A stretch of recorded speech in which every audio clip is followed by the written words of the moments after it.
જુઓ, વિવાદ શરૂ થયો તો વ્યક્તિગત, અને હવે એને ટર્ન લીધો રાજકીય. મુદ્દો તો હાવ સિમ્પલ ને સોબર, જે બધા જ હવે આખું સૌરાષ્ટ્ર જાણે છે. હમ બગદાણા ટ્રસ્ટમાં એક ડખો ચાલે છે. જી વિશ્વ વિખ્યાત જે ધામ છે બાપા સીતારામનું, એના ટ્રસ્ટમાં ટ્રસ્ટી થવા માટે થઈને નવનીતભાઈ બાલધિયા, જે બગદાણાના પૂર્વ સરપંચ છે ને અત્યારે આમ જુઓ તો એક્ટિવ પણ કહેવાય એ સરપંચ, કારણ કે અત્યારે એના ભાભી સરપંચ છે. જી નવનીતભાઈને 3 સંતાન હોવાથી જે નિયમ છે એ પ્રમાણે ચૂંટણી લડી ન શકે, એટલે એને ભાભીને ઉભા રહ્યા, કઈ જીતી ગયા ને અત્યારે વહીવટ બધો નવનીતભાઈ કરે છે. આખું જી બગદાણા ગામ 2,000-2,500 ની વસ્તી વાળું છે. આખે આખું બગદાણા ને ત્યાં એ સમર્પિત છે. ગામ કોળી સમાજ છે.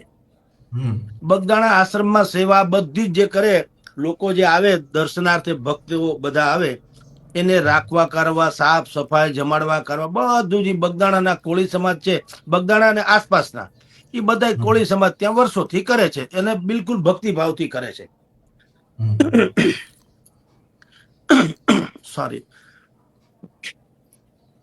બગદાણા આશ્રમ તરફ જવાનો જે રસ્તો છે, હમ આ ઝઘડાનું મૂળ ન્યા છે, જેની કોઈએ તહેકીકાત બહુ નથી કરી કે ભાઈ જી નવનીતભાઈ બાલદિયાને યોગેશભાઈ સાગર સામે શું વાંધો છે. કોઈ એમને ધડાપીટ બોલે છે બધા. હમ માયાભાઈ આહિરે મુંબઈમાં કીધું કે યોગેશભાઈ સાગર એ મેનેજિંગ ટ્રસ્ટી છે, એટલું બોલ્યા, એમાં બધું હળગ્યું.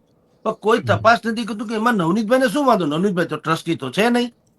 તો હમ ધારો કે વાંધો હોત તો એ બગદાણા ટ્રસ્ટને વાંધો હોય ને. હમ નવનીતભાઈ તો પૂર્વ સરપંચ છે, અથવા તો એ બગદાણાના સેવક છે આશ્રમના. હમ હમ પણ એને વાંધો શું કામ લીધો?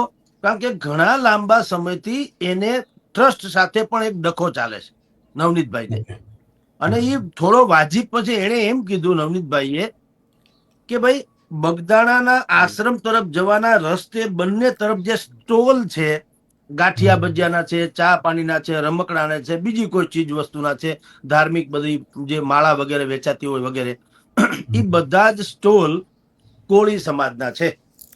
હમ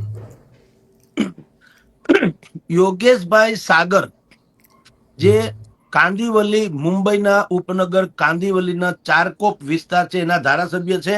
અને ત્રીજી ચોથી ટર્મથી ધારાસભ્ય છે. ત્યાં બહુ ખમતીધર ને જેને કહેવાય ને કે લોકપ્રિય નેતા છે. હમ દર વખત 60-70 હજાર મતથી જીતે છે ત્યાં. હમ અને આપણે અહીંયા જેમ જયેશ રાદડિયાનું થયું એવું ન્યા થયું, મંત્રી થતા થતા રહી ગયા. એટલે મોટું નામ તો છે જ. હમ એ બગદાણા આશ્રમમાં ટ્રસ્ટી છે, કારણ કે બગદાણાની બાજુના ગામના મૂળ ત્યાંના છે યોગેશભાઈ. બરાબર હમ અને માયાભાઈને અને યોગેશભાઈને બિલકુલ વર્ષો જૂનો ઘરોબો છે, વર્ષો જૂનો. ઓહ, માયાભાઈ નાના હતા ત્યારથી કહું છું, ત્યારથી આજ સુધી યોગેશભાઈના પરિવાર અને માયાભાઈને એને બિલકુલ અંગત ઘરોબો છે, કૌટુંબિક જેવો આમ જુઓ તો. હમ એટલે જયારે ડાયરો થયો તો માયાભાઈએ કીધું કે આપણી વચ્ચે એમ કે યોગેશભાઈ સાગર પણ છે, જે મેનેજિંગ ટ્રસ્ટી છે બગદાણાના. હવે ઈ જે છે ને, ઈ સ્લીપ ઓફ ટંગ જેવું છે. એ મેનેજિંગ શબ્દ બોલવા પાછળ ભાઈ માયાભાઈનો બીજો કોઈ આશય નહોતો કે આપણે એને ટ્રસ્ટમાં મેઇન ગણાવી દઈએ કે આમ કે તેમ. અને બીજું કે એના કહેવાથી કઈ થઈ નથી જતું ને. માયાભાઈ એને મેનેજિંગ ટ્રસ્ટી કીધા. ધારો કે માયાભાઈ હું અત્યારે કોઈ છાપામાં તંત્રી હોઉં અને એ મને મુખ્યમંત્રી કહી દે તો હું થઈ થોડો જાઉં. ના થાય ક્યાં તંત્રી ને ક્યાં મંત્રી.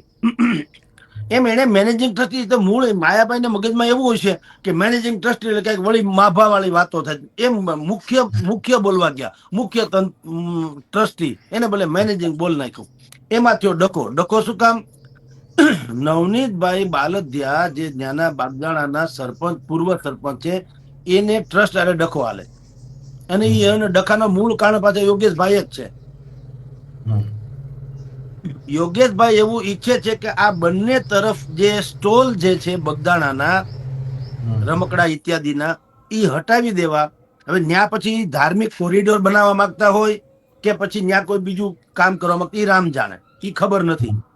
પણ હમ ઈ મુદ્દે નવનીતભાઈને અને યોગેશભાઈને અને બગદાણા ટ્રસ્ટને વર્ષોથી થોડાક સમયથી ડખો ચાલે. અને આજથી 6-1 મહિના પહેલા નવનીતભાઈએ એક પત્ર લખીને ટ્રસ્ટને કીધું હતું કે ભાઈ અમારું આખું ગામ આ આશ્રમને સમર્પિત છે, બધી જ સેવા મોટા ભાગની છે, જેને સફાઈ ઇત્યાદિ કહેવાય છે, જે હાર્ડકોર સેવા છે. ફોટો પડાવે એ ટ્રસ્ટી નહીં, આ લોકોએ જાત ઘસી નાખી છે કોળી સમાજના, આ બગદાણા ગામના લોકોના આસપાસના લોકોએ.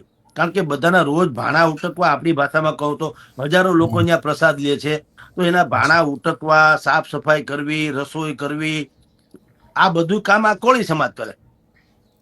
એટલે નવનીતભાઈ એમ માને છે કે ભાઈ ટ્રસ્ટમાં અમને પણ લ્યો, કોળી સમાજના કોઈ એક માણસને લ્યો એમ. એ ડખો ચાલે છે. એટલે માયાભાઈએ જયારે યોગેશભાઈને કાંદિવલી મુંબઈમાં મેનેજિંગ ટ્રસ્ટી ગણાવ્યો, એટલે એને વાંધો ઉપાડ્યો અને માયાભાઈને ફોન કરીને કીધું. અને માયાભાઈએ પછી એમાં ખુલાસો કર્યો, વિડીયો બહાર પાડી. આ બધી વાતો થઈ ત્યાં સુધી બધી કોમન વાતો છે. હવે મેં તમને કીધું જયંતભાઈ, એનું હવે પોલિટિકલી કેવો ડખો થયો એ કહું.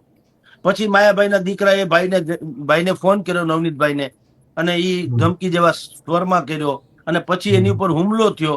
હુમલામાં જે લોકો પકડાણા એ લોકો, એનો પાછો જયરાજભાઈની વિડીયો ફાર્મનો જે જાહેર થયો એમાં પાછા દેખાણા. એટલે હવે લાકડે માકડું ફિટ થઈ ગયું ને એવું લાગે છે કે જયરાજભાઈએ જ હુમલો કરાવ્યો.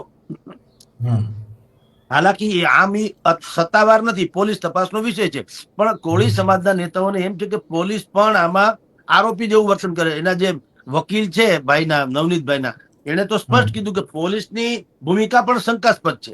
કારણ કે જયારે નવનીતભાઈ ઉપર હુમલો થયો, નવનીતભાઈએ ફરિયાદ લખાવી, નામજોગ લખાવી હતી, આણે નનામી લખી પોલીસે, પછી પીઆઈ ની બદલી થઈ વગેરે.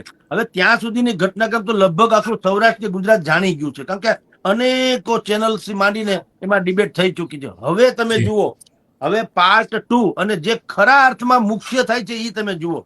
સમાજના એટલે કોઈ પણ ઇસ્યુને ઢાલ બનાવીને પોલિટિકલી કેવો એનો રંગ પકડાઈ જાય, અને હવે શું કોને ફાયદો થશે એ બી આપને કહો.